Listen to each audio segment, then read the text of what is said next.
علیکم friend, welcome to novel اور YouTube channel. میں ہوں آپ کی ہوسٹ عروبہ مسکان، لے کر آئی ہوں آپ سب کے لیے most of the best Urdu novels. آواز کی صورت، الفاظ کی مورت، وقت کی رفتار بھی رہے گی ساتھ ساتھ، بنیں گے حوصلہ نئے لکھنے والوں کا، کریں گے پذیرائی قابل محنتی اور معیاری لکھنے والوں کی، اس امید کے ساتھ کہ قائم رہے گا اردو لٹریچر پوری شان و شوکت سے اور ہم بنے رہیں گے اس کے رکھوالے۔ تو جڑے رہیے ناول اور کے پلیٹ فارم سے، جہاں آج میں لے کر آئی ہوں الماس نور کے قلم سے تحریر کردہ اردو افسانہ الحیّو۔ الماس نور اپنے اس افسانے کے بارے میں لکھتی ہیں کہ یہ کہانی ہے اللہ کی لاتعداد صفات میں سے ایک کو سمجھ لینے والے شخص کی، یہ کہانی ہے ایک ہارٹ سرجن کی، یہ کہانی ہے حیدر سکندر کی۔ تو چلیں ناولٹ کا باقاعدہ آغاز کرتے ہیں۔ ہسپتال کا سفید فرش سرد تھا، دسمبر کی شروعات تھی، سورج دھند کی لپیٹ میں تھا، وہاں معمول کی چہل پہل تھی۔ آئی سی یو کے ویٹنگ ایریا میں بیٹھے شخص کو ٹھنڈ محسوس نہیں ہو رہی تھی، آنکھیں مسلسل جاگنے کے باعث سرخ ہو چکی تھیں، مگر اسے انتظار کرنا تھا۔ یہ جگہ اجنبی نہیں تھی، وہ اس ہسپتال کا سب سے کامیاب ہارٹ سرجن تھا، مگر اس پل اسے سب کچھ اجنبی لگا تھا۔ اس بار اس کے محسوسات اجنبی تھے، بے بسی، اضطراب، دکھ۔ وہ اس وقت طے نہیں کر پایا تھا کہ وہ کیا محسوس کر رہا ہے۔ اسے بس یاد تھا کہ 3 روز پہلے وہ اس وجود کو اپنے سامنے بالکل ٹھیک دیکھ کے آیا تھا، مگر اب وہ زندگی اور موت کی کشمکش میں تھا۔ اسے آخری بار کی باتیں یاد آئی تھیں، بات ادھوری رہ گئی تھی۔ اس نے ایک سرد آہ بھری تھی، کاش یہ سب ایسے نہیں ہوا ہوتا۔ یہ وقت غلط تھا، مگر وقت پوچھتا نہیں ہے، رکتا نہیں ہے، وہ آپ کے مطابق کبھی ہوتا، اور یہی تو وقت کی خوبی ہے۔ حیدر سکندر بہن بھائیوں میں سب سے بڑا تھا، اس سے چھوٹی بہن اور پھر بھائی عنایا اس سے 2 سال چھوٹی تھی۔ وہ شادی کے بعد امریکہ میں رہتی تھی۔ وہ دونوں بھائیوں کی نسبت ماں باپ کے زیادہ قریب تھی، یہی وجہ تھی کہ اسے یاد بھی سب سے زیادہ کیا جاتا۔ وہ بھی ہر پل خبردار رہنے کی پوری کوشش کرتی، اکثر فرح بیگم اس سے بات کرتے ہوئے ہی پائی جاتی۔ اندر سے کیف اور حیدر اس بات سے خوش اور مطمئن ہونے کے باوجود اس بات پر طنز کرنا بھی اپنا فرض سمجھتے تھے۔ سکندر صاحب شروع سے ہی محنتی طبیعت تھے، اور انہوں نے بڑی محنت سے کاروبار کو فروغ دیا تھا، مگر اپنے بیٹوں کو کاروبار میں لگانے کی بجائے وہ چاہتے تھے کہ وہ اپنی مرضی کی فیلڈ میں کامیابی حاصل کریں۔ حیدر نے ڈاکٹر بننے کی خواہش کا اظہار کیا تو انہوں نے بجائے جذبات میں آ کے فوراً اجازت دینے کے اس سے ایک میچور طویل گفتگو کی تھی، اس سے بہت سے سوال پوچھے تھے۔ اس نے یہ بہت سوچ سمجھ کے طے کیا تھا کہ وہ ہارٹ اسپیشلسٹ بنے گا۔ یہ طے کر لینے کے بعد ہی اس نے FSc اور پھر MBBS کیا تھا۔ عنایا نے BBA کیا تھا اور پھر اس کی شادی ہو گئی تھی۔ کیف اکنامکس میں دلچسپی رکھتا تھا اور مستقبل میں بھی بزنس کرنا چاہتا تھا۔ حیدر ہسپتال سے گھر آیا، لاؤنج میں داخل ہوتے ہی اسے عنایا کی آواز سنائی دی، جو اب ماں کو شاپنگ مال کے نام بتا رہی تھی۔ سکندر صاحب معمول کی طرح اخبار میں غرق تھے، اور کیف عنایا کی باتوں پر منہ بنا بنا کے ماں کو ہنسانے کی کوشش میں مصروف تھا، جو اسے مسلسل نظر انداز کیے ہوئے تھیں۔ آج کل عنایا کچھ زیادہ ہی آپ کا سر نہیں کھانے لگیں؟ حیدر ہاتھ میں کوٹ لیے پچھلے 5 منٹ سے اس کی بات ختم ہونے کا انتظار کر رہا تھا، جبکہ فون پر عنایا کے چپ ہونے کے آثار نظر نہیں آ رہے تھے، اور اب آخر کار تنگ آ کر اس نے کہا۔ انہوں نے گھورا اور اس سے پہلے وہ جواب دیتی اسپیکر سے عنایا کی آواز ابھری، اپنی شادی کے انتظامات خود دیکھ لو پھر، میں نہیں کر رہی آئندہ کوئی فون۔ حیدر نے فوراً سلجھو انداز میں جواب دیا، ارے نہیں نہیں، آپ کی طرح کون کام سنبھال سکتا ہے، یہ پوزیشن نہ چھوڑیے گا۔ پھر قدرے فاصلے پر کھڑے ہو کر کہا، آپ کی طرح 15 گھنٹے بولنے کا ہنر میرے پاس کہاں سے آئے گا۔ فرح بیگم جہاں مسکرا کر رہ گئی تھیں وہیں کیف کا کہا بے ساختہ تھا۔ سکندر صاحب بھی بے اختیار ہنسے۔ بابا آپ تو نہ ہنسیں، عنایا روحانسی ہوئی۔ بس اب کوئی نہیں ہنسے گا، سکندر صاحب نے فیصلہ سنایا۔ کیف ایک دم چپ ہوا۔ حیدر نے اپنے کمرے میں جاتے ہوئے اعلان کیا، میں کھانا نہیں کھاؤں گا، اب میں سونے لگا ہوں، کوئی ڈسٹرب نہ کرے، کل میری ڈبل شفٹ ہے۔ جواب دینا کسی نے ضروری نہیں سمجھا۔ حیدر کی شادی سکندر صاحب کے دوست کی بیٹی سے طے پائی تھی۔ انایا اپنے 2 سالہ بیٹے کے ساتھ پہنچ چکی تھی۔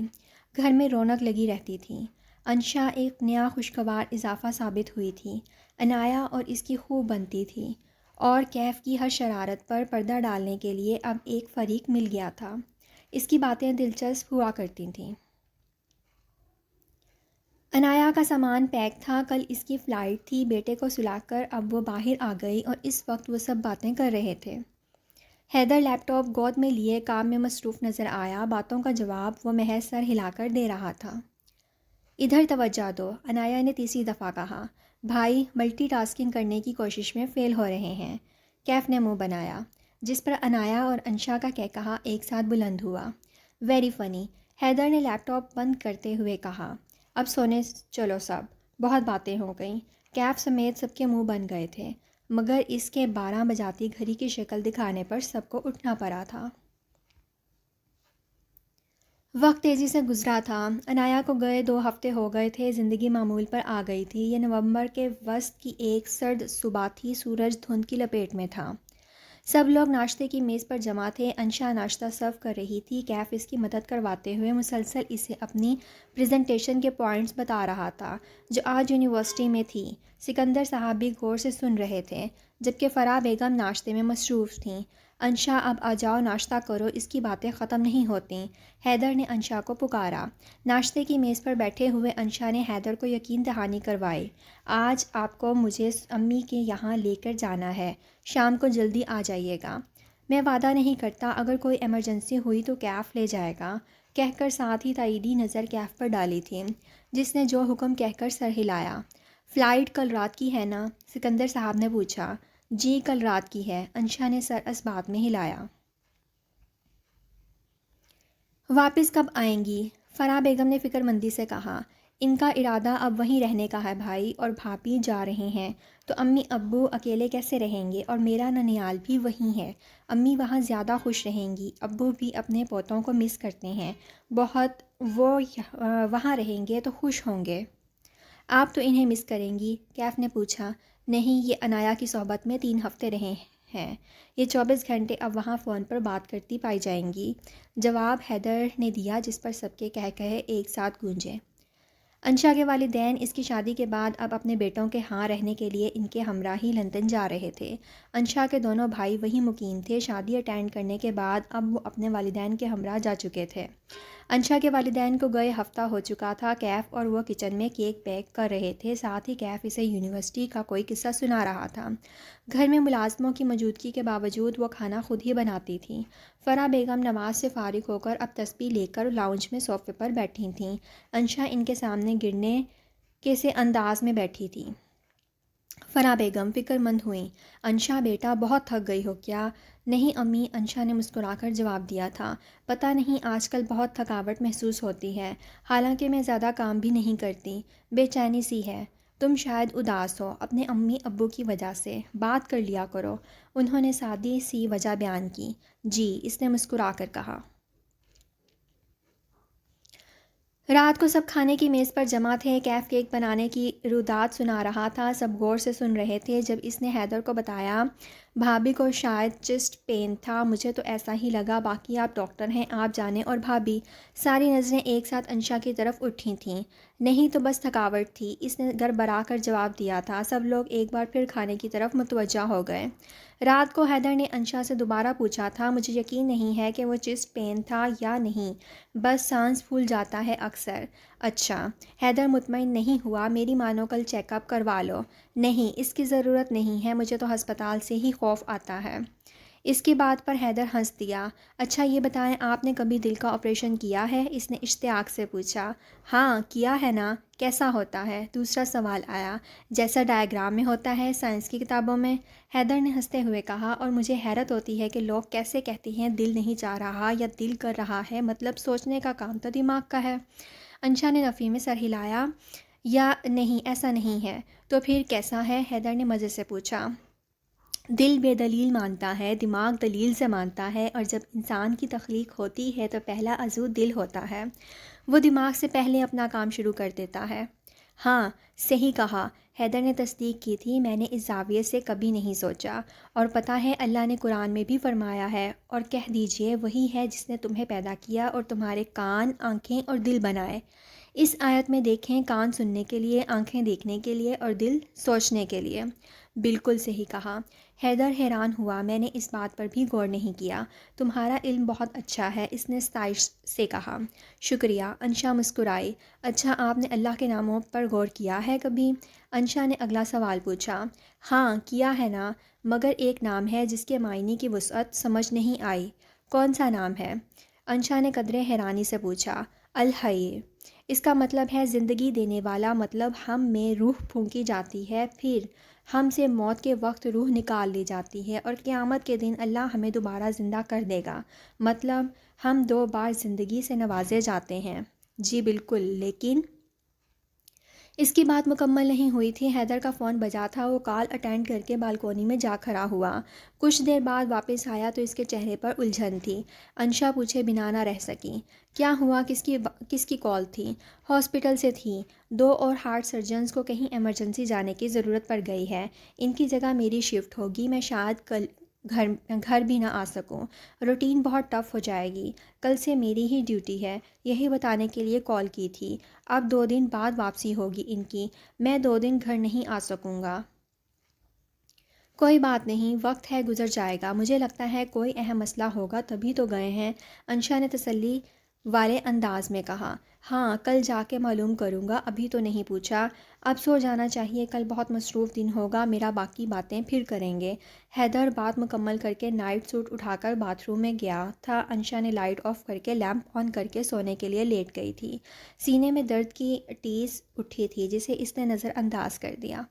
صبح سب ناشتہ کر رہے تھے جب فرح بیگم نے حیدر کو بتایا، میں تمہاری خالہ کی طرف جاؤں گی۔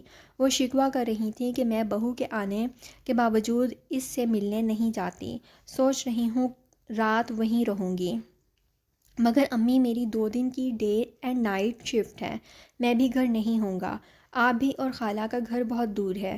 حیدر نے انہیں روکنا چاہا۔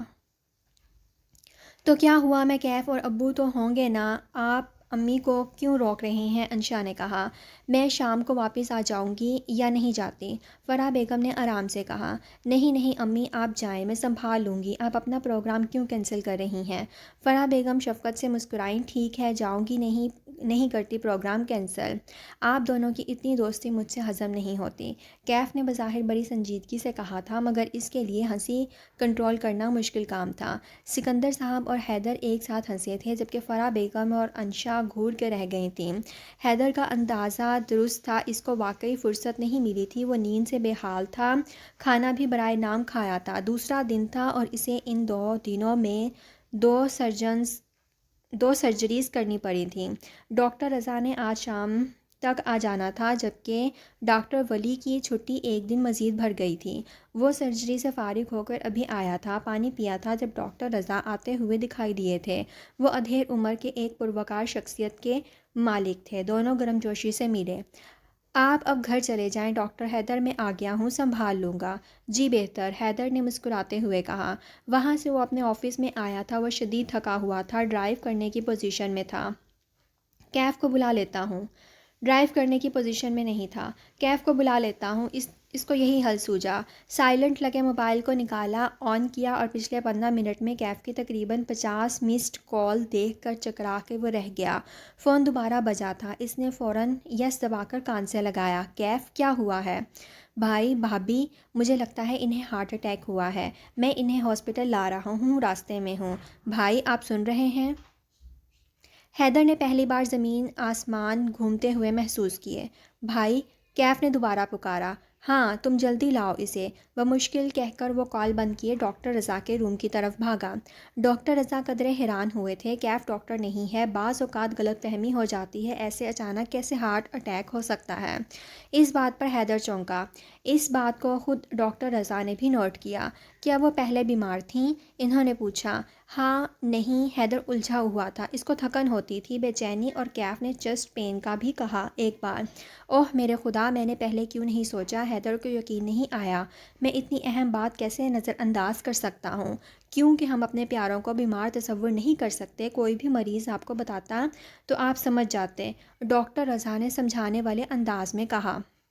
اتنی دیر میں ایک نرس نے آ کر اطلاع دی۔ حیدر اور ڈاکٹر رضا دونوں ایک ساتھ ہی باہر کو لپکے۔ انہیں STEMI سیگمنٹ ایلیویشن مایوکارڈیل انفرکشن، حالت ٹھیک نہیں ہے، ہمیں فوری طور پر PCI کرنی ہوگی اور دعا کریں وہ کامیاب رہے۔ فوری اینجیوپلاسٹی کی تیاری کرو۔ ڈاکٹر رضا اور حیدر ساتھ ہی تھے، مگر حیدر کو صرف ان کے ہاتھ چلتے دکھائی دے رہے ہوں۔ بہت احتیاط سے اپنا کام کر رہے تھے، ساتھ ساتھ اس کو بتا بھی رہے تھے، مگر وہ سن نہیں پا رہا تھا، وہ بس خاموش کھڑا سب دیکھ رہا تھا۔ اگر وہ 2 راتوں سے جاگا ہوا نہ ہوتا تو شاید اس کے حواس بحال ہوتے، مگر ایسا نہیں تھا۔ تقریباً 3 گھنٹے بعد وہ دونوں باہر آئے تھے۔ آپ گھر جا کر آرام کریں، میں اور کیف یہاں سنبھال لیں گے۔ اسے اچانک کیف کا خیال آیا۔ کیف کہاں ہے؟ اسے بلائیں۔ اس کے آتے ہی اس نے پوچھا۔ اور کس کس کو بتایا ہے انشا کی طبیعت کا؟ آپ صرف آپ کو بھائی، میں گھبرا گیا تھا، کچھ سمجھ نہیں آیا، اب بتاتا ہوں بابا کو۔ نہیں، حیدر نے منع کیا، کسی کو کچھ مت بتاؤ ابھی۔ مگر بھائی، امی گھر آئیں گی، بھابھی کا پوچھیں گی، میں کیا کہوں گا؟ کچھ بھی کیف، کچھ بھی، مگر انہیں فی الحال کچھ نہیں کہنا۔ اب گھر جاؤ۔ کیف کچھ کہنا چاہتا تھا مگر ڈاکٹر رضا نے اشارے سے روک دیا۔ وہ کچھ الجھا ہوا وہاں سے چلا گیا۔ اتنے میں نرس نے آ کر ڈاکٹر رضا سے کچھ کہا۔ وہ فوراً اس کے ساتھ تقریباً بھاگنے کے انداز میں گئے تھے۔ حیدر بھی پیچھے ہی آیا تھا۔ ان کا بی پی بائیں بازو کی طرف دائیں کی نسبت زیادہ ہے، نرس نے پریشانی سے کہا۔ ڈاکٹر رضا نے ECG کا کہا۔ خود رپورٹ کا انتظار کرنے لگے۔ کیا ہوا ہے؟ حیدر جواب جانتا تھا مگر ان سے پوچھ رہا تھا۔ بس دعا کرو میرا خدشہ غلط ہو۔ مگر بعض لمحے قسمت ساتھ دینے سے انکاری ہو جاتی ہے، یا کم از کم حیدر کو اس وقت یہی لگا تھا۔ ایروٹک ڈسٹرکشن، ڈاکٹر رضا نے بہت افسوس سے کہا۔ یہ وہ آخری چیز تھی جو میں کبھی نہیں چاہتا تھا کہ ہو۔ وہ افسوس سے بولے۔ ہمیں فوری طور پر سرجری کرنی ہے، وقت نہیں ضائع کر سکتے۔ حیدر ابھی تک دنگ تھا، مگر ایسا کیسے ہو سکتا ہے؟ یہ تو بہت ہی کم کیسز میں ہوتا ہے، اور اس عمر میں تو یہ سب ہمارے ساتھ ہی کیوں ہو رہا ہے؟ وہ بے بسی کی آخری حد پہ تھا۔ ہاں صرف 3%، مگر 3.3% کون ہے؟ یہ اللہ کی مرضی ہے، ڈاکٹر رضا کہتے آگے بڑھ گئے تھے۔ وہ جانتے تھے حیدر سرجری نہیں کر سکتا۔ سرجری 5 گھنٹے بعد مکمل ہوئی تھی۔ ڈاکٹر رضا نے آ کر اسے کامیاب ہونے کی اطلاع دی۔ اب تو سب نارمل ہے، بس دعا کریں انہیں وقت پر ہوش آ جائے، ورنہ مشکل ہو سکتی ہے۔ ڈاکٹر رضا اس کے قریب بیٹھے کہہ رہے تھے۔ وہ ہوش میں کب تک آئے گی؟ کم از کم 4 گھنٹے۔ تم اب سو جاؤ، آرام کرو، انہوں نے کہا۔ میں نہیں سو سکتا، میں جانتا ہوں، مگر ڈاکٹر رضا کچھ کہنے لگے تھے مگر چپ ہو گئے۔ وہ صحیح تھا، وہ جانتے تھے۔ اگر کوئی اس وقت دنیا کا سب سے مشکل کام پوچھتا تو وہ کہتا انتظار کرنا۔ اسے اب آخری بار کی بات یاد آئی تھی، وہ ادھوری رہ گئی تھی۔ اس نے سوچنا چاہا کہ وہ لیکن کے بعد کیا کہتی، مگر فوری طور پر سمجھ نہیں آیا۔ پھر وہ چونکا تھا۔ انشا اس وقت بے ہوش تھی۔ ہوش میں آتی تو مطلب اللہ اسے زندگی دے گا۔ ہر رات سونے کے بعد دوبارہ زندگی دی جاتی ہے، ہر بیماری کے بعد شفا کی صورت میں زندگی دی جاتی ہے، ہر بار جب ہمیں لگتا ہے ہم ٹوٹ گئے ہیں ہمیں ہیل کر کے زندگی دی جاتی ہے۔ وہ الحیو ہے۔ کون ہے اس کے سوا جو اتنی قدرت رکھتا ہے؟ انسان ذریعہ بن سکتا ہے، ڈاکٹر مسیحا بن سکتا ہے، مگر الحیو تو وہ ہے، زندگی تو اس کے کن کہنے سے ملتی ہے۔ یہ ادراک کا لمحہ تھا۔ زندگی تو روز دی جاتی تھی، ایک ہی زندگی میں وہ سینکڑوں بار زندگی دیتا ہے۔ ایسے ہی تو نہیں کہا گیا قرآن میں، اور تم بہت کم شکر کرتے ہو۔ ان نعمتوں کو نعمت سمجھنا ہی نہیں جاتا، ان نعمتوں کو نعمت سمجھا ہی نہیں جاتا، شکر تو بہت دور کی بات ہے۔ اس نے بے اختیار اوپر کی جانب منہ کیا تھا۔ الفاظ نہیں تھے اس کے پاس، مگر وہ رب دلوں کے حال جان لیتا ہے، اور کیا ہی نہ جس نے دل بنائے ہیں۔ اس نے دعا کی تھی، جتنی آیتیں دعائیں اسے یاد تھیں اس نے پڑھی تھیں۔ اس نے الحیو سے حیات مانگی تھی۔ 3 گھنٹے گزر گئے تھے۔ وہ بینچ سے سر ٹکائے بیٹھا تھا، سر میں درد کی ٹیسیں اٹھ رہی تھیں مگر وہ ویسے ہی بیٹھا رہا۔ کیف نے کئی بار کال کی تھی مگر اس نے نظر انداز کر دیا تھا، اس کے پاس بتانے کو کچھ نہیں تھا۔ تبھی ڈاکٹر رضا آئے تھے، انہوں نے بتایا وہ ہوش میں آ گئی ہیں، صورتحال اب خطرے سے باہر ہے، آج کا دن انہیں آئی سی یو میں ہی رکھنا ہے، کل ہم انہیں روم میں شفٹ کر دیں گے اور انشاءاللہ ہفتے تک ڈسچارج کر دیں گے۔ وہ اب اسے تفصیل بتا رہے تھے۔ اتنی دیر بعد بالآخر اس نے سکون کی سانس لی۔ میں دیکھ سکتا ہوں؟ جی بالکل، ڈاکٹر رضا نے مسکرا کر کہا۔ سانس کی نالیوں کے باعث وہ بات نہیں کر سکتی تھی مگر وہ ٹھیک تھی۔ بہت جلد سب پہلے جیسا ہو جائے گا، اب سب ٹھیک ہے، اس نے انشاء زیادہ خود کو یقین دلایا تھا۔ تبھی موبائل تھر تھرایا تھا۔ کیف کی کال اٹینڈ کرتے ہوئے اس نے صورتحال سے آگاہ کیا۔ اب آپ امی کو فون کر کے سچ بتائیں، انہیں میری کور سٹوری پر ویسے بھی خاص یقین نہیں ہے، میں تب تک کہیں گم ہونے کی تیاری کرتا ہوں۔ کیف، یہ تم بتاؤ گے؟ حیدر نے کہا۔ نہیں، کبھی نہیں، مجھے نہیں پتا بدلے میں کچھ بھی۔ حیدر جانتا تھا اب وہ مان جائے گا۔ سوچ لیں، کیف نیم رضامند بولا تھا۔ ہاں سچ میں؟ ٹھیک ہے، آپ پچھتائیں گے، کیف ہنستے ہوئے بولا۔ مجھے منظور ہے، حیدر نے کہہ کر کال کاٹی تھی۔ تمہارے خیال میں کیوں پچھتاؤں گا؟ اب کی بار اس نے انشا سے پوچھا۔ وہ بس مسکرائی تھی، یہ حیدر کو لگا تھا، ویسی مسکراہٹ جو حیدر کو ٹریپ کرنے پر کیف اور اس کے چہرے پر ہوا کرتی تھی۔ جی فرینڈز، یہ کہانی یہیں پہ ختم ہوتی ہے۔ میں امید کرتی ہوں آپ سب کو بھی یہ کہانی یقیناً پسند آئی ہوگی، اور اگر اب تک آپ نے چینل کو سبسکرائب نہیں کیا تو چینل کو سبسکرائب کریں، ویڈیو کو لائک کمنٹ شیئر کرتے ہوئے چینل کو ضرور سپورٹ کریں، اور ناول کے حوالے سے اپنے ریویوز اور کسی بھی نئے ناول کو سننے کی فرمائش آپ ہمیں کمنٹ سیکشن میں دے سکتے ہیں۔ تو چلیں ملتے ہیں ایک نئے ناول کے ساتھ ایک نئی ویڈیو میں، تب تک کے لیے آپ اپنا اور اپنے اہل و عیال کا خوب سا خیال رکھیں اور مجھے بھی دعاؤں میں یاد رکھیے گا۔ اللہ حافظ۔